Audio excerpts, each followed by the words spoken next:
Mes chers amis, je vous fais cette vidéo depuis le sud, l'une des régions touchées par ces températures apocalyptiques. La question a été posée par un frère. Est-ce que tu penses que ces températures caniculaires sont les signes du jugement divin? Je réponds oui. Les températures caniculaires qui frappent aujourd'hui des nations comme la France ne sont pas à prendre à la légère. Ce monde est en train de gémir. Dans Romains 8, verset 22, il est écrit « La création tout entière soupire et souffre les douleurs de l'enfantement jusqu'à maintenant. » Ce que nous voyons n'est pas un hasard. Ce n'est pas un simple phénomène naturel ou un simple réchauffement climatique comme certains pourraient le dire. Ce sont les prémices des sauts, des coupes de la colère divine. Donc, c'est une période de grâce que le Seigneur laisse à l'humanité de se repentir. Parce que dans Deutéronome 28, verset 23, il est écrit « Si vous n'écoutez pas la voix de l'Éternel, le ciel sera d'airain sur votre tête. » Donc, ne prenez pas ces températures à la légère ou ce réchauffement climatique, appelez ces choses comme vous voulez, car les signes s'intensifient et le retour du Seigneur est proche. Le Seigneur Jésus-Christ va dire lui-même dans Luc 21, verset 25, « Il y aura des signes. L'angoisse sera sur la terre. » Et si vous prenez le temps de lire Apocalypse 6, verset 12 jusqu'au verset 17, on nous parle de l'ouverture des sixièmes sceaux. Donc, l'ouverture de ce sceau qui va déverser les coupes de la colère divine sur cette humanité pécheresse, là nous sommes dans les prémices.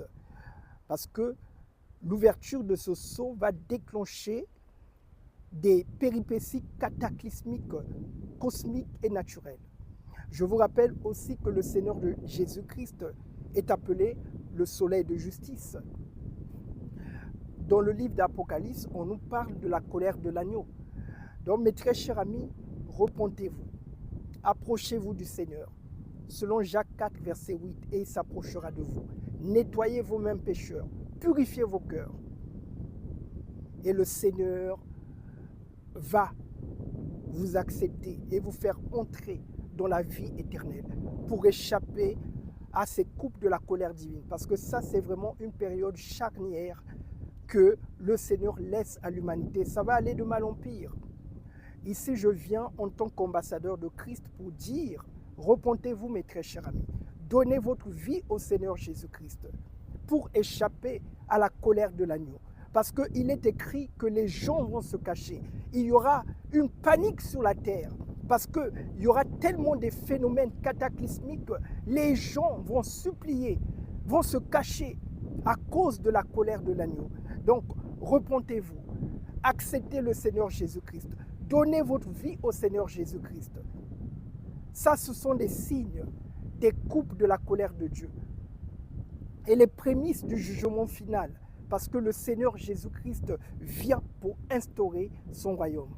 La Bible ne s'est jamais trompée. La Bible ne s'est jamais trompée, mes très chers amis. Salomon a dit dans Ecclésiaste 1, verset 9, « Il n'y a rien de nouveau sous le soleil. Ce qui a été, c'est ce qui sera. Ce qui s'est fait, c'est ce qui se fera. » Donc, mes très chers amis, repentez-vous. Donnez votre vie au Seigneur Jésus-Christ aujourd'hui, pas demain. Parce que ce monde va aller de mal en pire. Et la seule manière pour échapper à ces phénomènes cosmiques spectaculaires, canicules, pluies diluviennes, températures qui chutent drastiquement, c'est de donner votre vie au Seigneur Jésus-Christ.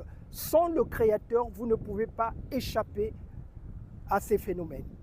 Donc le Seigneur, de la même manière qu'il a protégé les Israélites, il est là pour vous protéger et il est en train de tendre sa grâce et sa faveur pour sauver tous ceux qui s'approcheront de lui. Je vous dis à très bientôt, que la paix et la grâce de notre Seigneur Jésus-Christ soient votre partage.